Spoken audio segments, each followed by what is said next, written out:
So at its most basic level, using a cocktail shaker is all about mixing, chilling, and diluting your cocktail.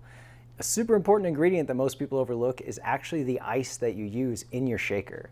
Using good, solid ice is going to chill your drink, but you're also going to have the best pour. And we're going to go over some of the details about ice.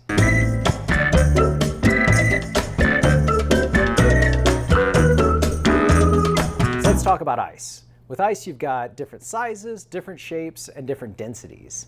So the type of ice that your freezer might make is going to be a softer ice, and it's going to perform differently in your shaker than like a large format clear ice that you might get out of an ice mold. The last thing that you might be using is an ice tray. And an ice tray has its own level of variables because you choose when you want to pull this out of the freezer. So if you pull this out after 2 hours, you're going to have very soft ice. If you wait, a week or two, you're going to have really hard ice. These are all factors to consider whenever you're filling up your shaker and you're making your cocktail.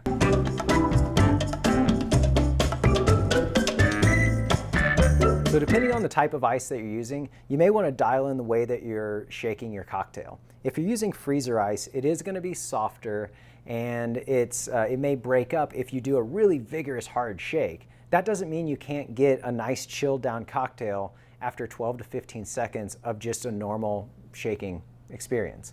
You don't really need to beat up the ice. If you do, you're going to crumble it and it's not going to have a great experience whenever you go to pour your cocktail. It's also different whenever you're using the larger format ice. You'll really feel that air rate and you're going to get less dilution, so you may want to shake for a little bit longer. But all of this is cocktail recipe specific. It's really just about getting a nice chilled down drink and having a good pour whenever you're doing it. And there's a little bit of finesse with that. All right, so let's talk shaking styles. You might read about a dry shake, a whip shake, or a vigorous shake, or sometimes even a hard shake. You might hear somebody say, give it a hard shake.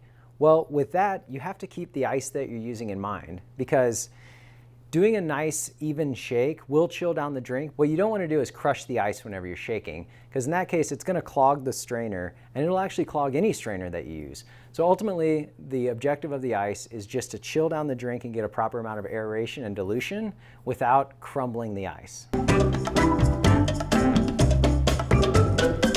When designing the shaker, I tested dozens and dozens of different patterns for the strainer itself and found that this one works really well at a 45-degree angle. So the objective is that we keep as much ice and stuff behind, and we don't want to create an airlock also. So at a 45-degree angle, we let the air up and the liquid flows out and you're good to go. If you dump it upside down, it won't flow very well, but that's with anything that you dump straight upside down. What we're trying to prevent is that kind of glug thing that happens whenever you're pouring like a 2 liter of soda or something, and that causes a mess. So angle it down, pour your cocktail, and you're good to go. So the Elevated Craft Hybrid Cocktail Shaker was also designed to work with your Hawthorne strainer and your julep strainers on the inside of the tumbler.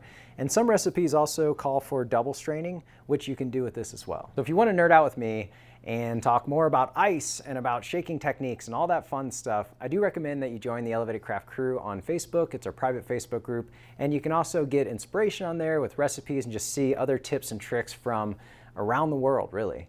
Thank you so much for supporting Elevated Craft. Cheers.